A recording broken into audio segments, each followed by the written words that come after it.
जय श्रीमन्नारायण। आज हम जानेंगे एकादशी व्रत मनुष्यों के लिए करना क्यों जरूरी है और जानेंगे एकादशी व्रत का महत्व और साथ ही सुनेंगे एकादशी माता की उत्पत्ति कैसे हुई। आइए जानते हैं विस्तार से। वैष्णव उपासना पद्धति में भक्ति मार्ग के अंतर्गत एकादशी व्रत का महत्व का वर्णन किया गया है।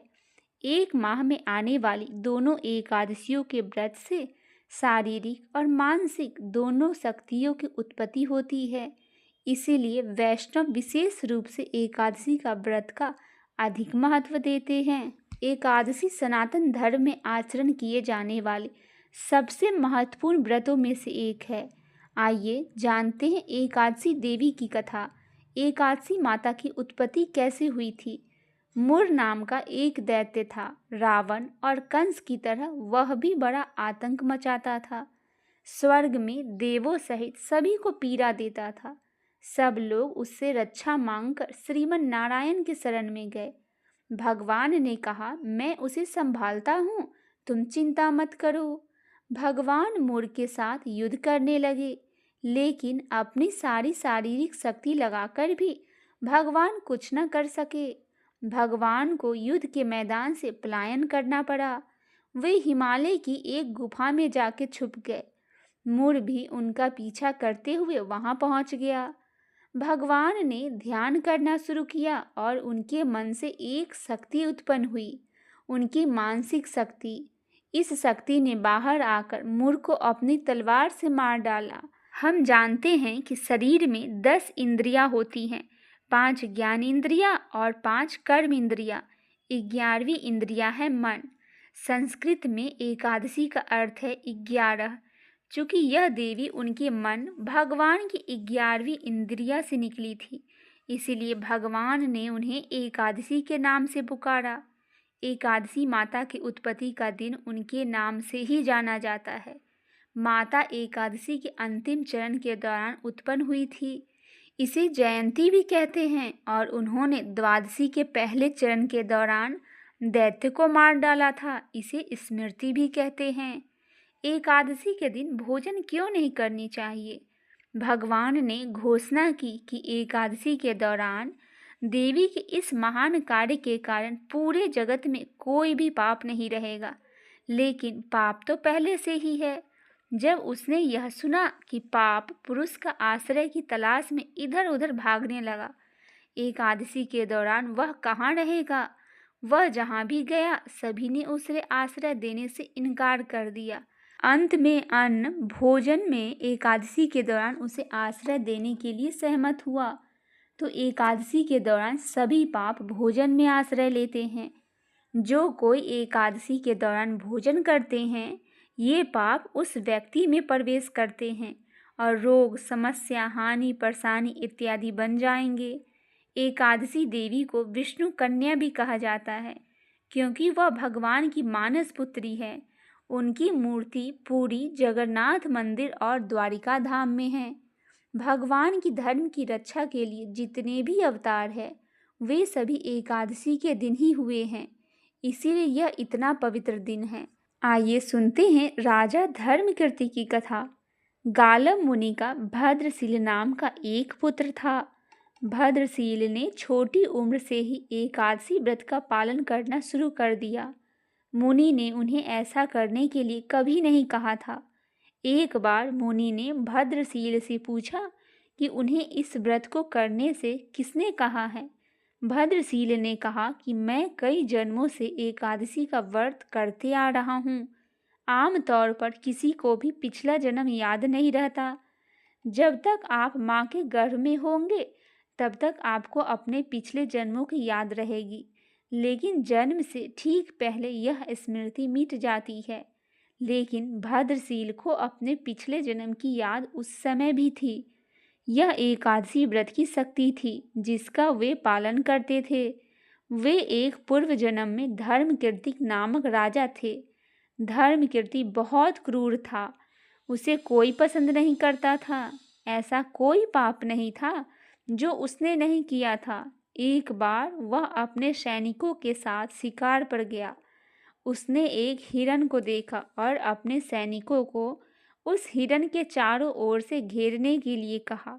राजा ने कहा कि जो भी हिरण को भागने देगा उसका पूरा परिवार मार डाला जाएगा। हिरण ने यह सुना और सोचा, बेचारे सैनिक, मैं उनमें से किसी को भी कुछ होने नहीं दूंगा। हिरण राजा के पास से निकल भागा। राजा ने हिरण का पीछा किया। सूर्यास्त होते राजा एक घने जंगल के अंदर फंस गए। हिरण कहीं दिखाई नहीं दे रहा था। राजा ने एक पेड़ के नीचे रात बिताई। उसने दिन भर में कुछ भी नहीं खाया था। उसे चारों ओर से खतरनाक जानवरों की गुर्राने की आवाज़ सुनाई दे रही थी। वह सो नहीं सका। राजा ने डर से श्री हरि परमात्मा को प्रार्थना करना शुरू कर दिया। फिर सुबह होते ही उसकी मृत्यु हो गई। यमदूत आए और उसे यमराज के पास ले गए। यमराज ने पूछा, तुम लोग इन्हें यहाँ क्यों लाए हो? इनका स्थान बैकुंठ में भगवान महाविष्णु के बगल में है। लेकिन राजन, यह तो महापापी है।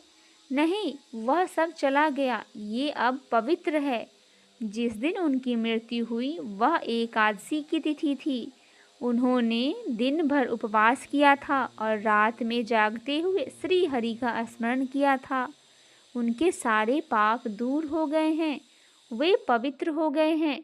यमराज ने स्वयं एक सुवर्ण रथ बुलवाया और राजा को बैकुंठ भिजवा दिया। जब लोगों को इस बारे में पृथ्वी पर पता चला तो वह सभी एकादशी का पालन करने के लिए अधिक उत्साहित हो गए। एकादशी पितरों के लिए कृष्ण पक्ष की एकादशी का विशेष महत्व है। श्राद्ध करने यह दिन अच्छा होता है। यदि किसी कारणवश आप मृत्यु की तिथि पर श्राद्ध नहीं कर पाते तो अगली कृष्ण पक्ष एकादशी को कर सकते हैं। क्या आपको सभी एकादशियों का पालन करना चाहिए? वैष्णवों और दूसरों के लिए एकादशी में एक अंतर है। वैष्णव सभी एकादशी का पालन करते हैं, लेकिन अन्य लोग अगर वे शादीशुदा हैं और उनके बच्चे हैं तब उन्हें देवशयनी एकादशी, देव उठान एकादशी के बीच वाले कृष्ण पक्ष की एकादशी का ही पालन करना चाहिए।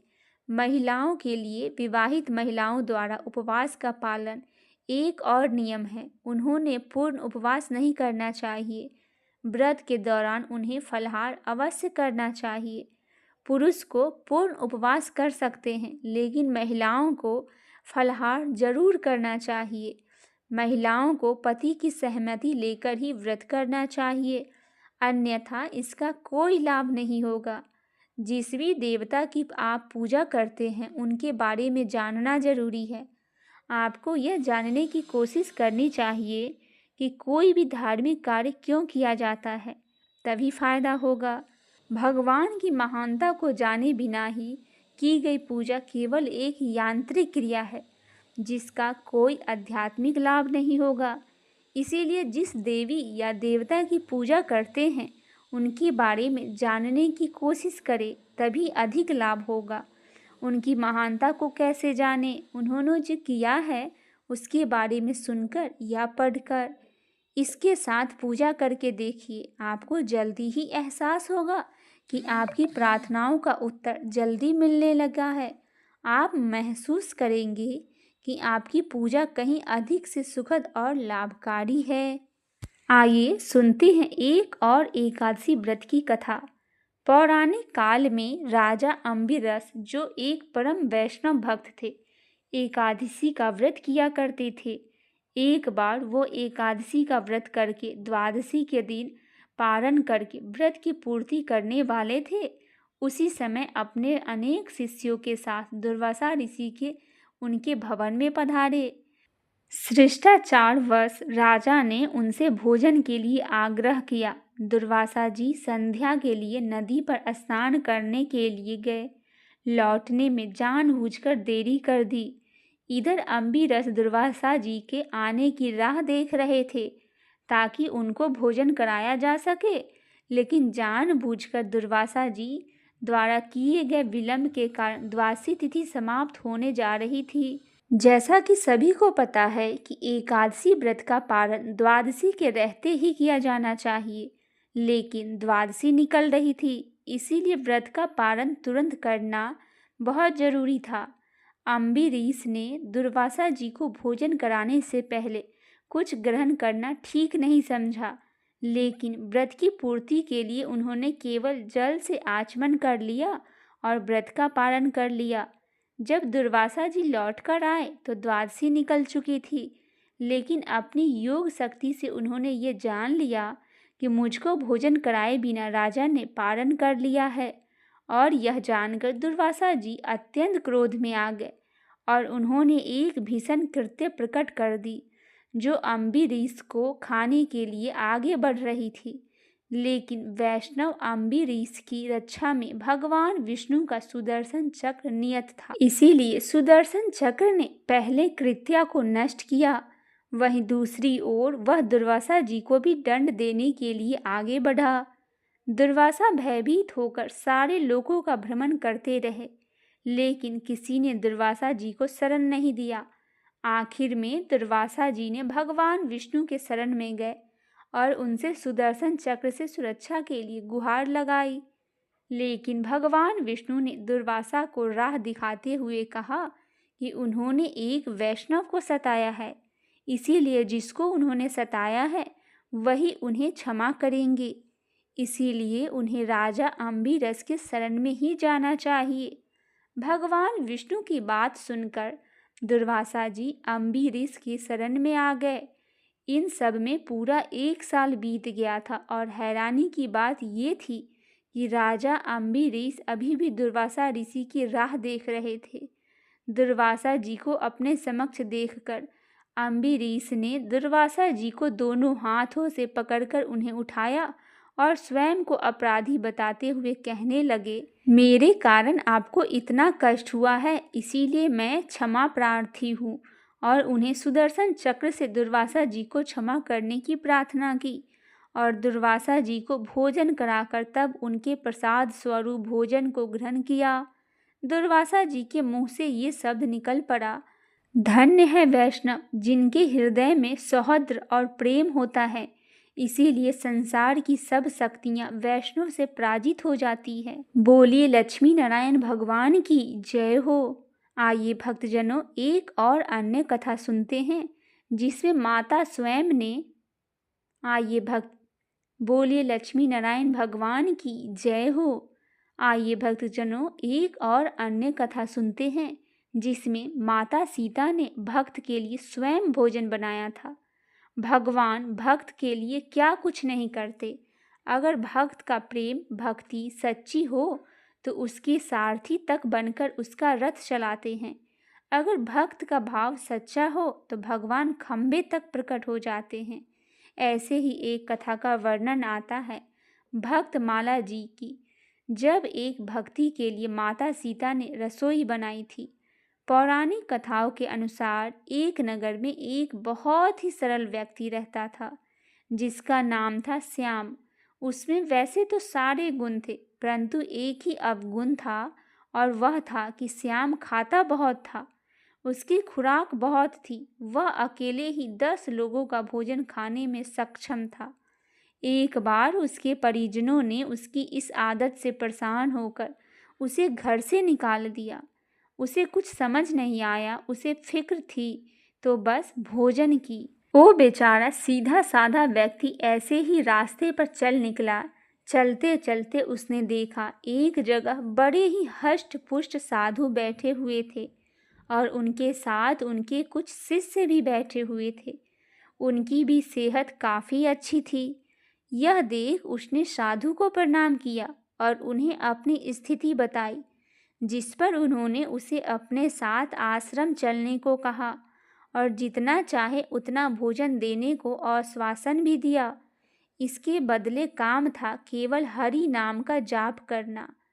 जब श्याम की जिंदगी में सब कुछ अच्छा हो गया, भर पेट भोजन और हरि भक्ति, बस कुछ दिन बीते थे कि एक दिन श्याम ने देखा आज सब पूजा पाठ में ही लगे हैं, कोई भोजन नहीं बना रहा है। यह देख वो तो चिंतित हो गया और भागा भागा साधु जी के पास गया और इसका कारण पूछा, जिस पर संत ने बताया, बेटा आज एकादशी है तो सबका व्रत है, हमारे यहाँ का नियम है कि एकादशी को निर्जला व्रत करते हैं और पूरे दिन हरि का भजन होता है। उसने संत से विनती की कि उसके लिए तो व्रत कर भूखा रहना नामुमकिन है, वह तो मर ही जाएगा। संत हृदय तो होता ही है कोमल, तो महाराज जी ने उसे एक युक्ति बताई कि वह जरूरी सामग्री अपने साथ ले जाए और वन में जाकर भोजन बनाए, परंतु पहले प्रभु राम को भोग लगाए तभी प्रसाद पाए। यह कहकर उसे 20 किलो आटा देकर वहां से विदा किया। उसने वन में आकर भोजन तैयार किया एवं गुरु आज्ञा से भोग लगाने लगा। राजा राम जी आओ, प्रभु राम जी आओ, मेरे भोजन का भोग लगाओ। इधर भगवान भी आज विनोद करने के मूड में थे, तो सच में माता सीता के सहित उसके सम्मुख प्रकट हो गए और उसका भोजन खाने लगे। भगवान ने उसके लिए थोड़ा सा ही भोजन छोड़ा और अंतर ध्यान हो गए। अब उसने जैसे तैसे बचे हुए भोजन से पेट भरा और वापस आ गया। समय बीता, दूसरी एकादशी आई। इस बार उसने कहा कि मुझे 20 किलो आटा कम पड़ा, 40 किलो आटा और बाकी सामग्री दो। संत ने सोचा इसका पिछले बार पेट नहीं भरा होगा, इसीलिए मांग रहा है, सो दे दिया। वो फिर वन में आया, भोजन बनाया और भगवान को बुलाने लगा। राजा राम जी आओ, सीता राम जी आओ, मेरे भोजन को भोग लगाओ। भगवान प्रकट हुए और इस बार माता सीता के साथ आए थे उनके भाई लक्ष्मण जी भी। तीनों ने भोजन किया। अब दोबारा श्याम के लिए थोड़ा सा ही भोजन बचा। उसने बचा हुआ भोजन खाया और आश्रम को लौट आया। कुछ दिनों बाद पुनः एकादशी आई और उसने फिर से राशन मांगा और बोला, गुरुजी, आपने केवल राम जी को भोजन कराने को कहा था, वहाँ तो पूरा परिवार आने लगा है, आटा कम पड़ता है, इस बार मुझे 60 किलो आटा दो।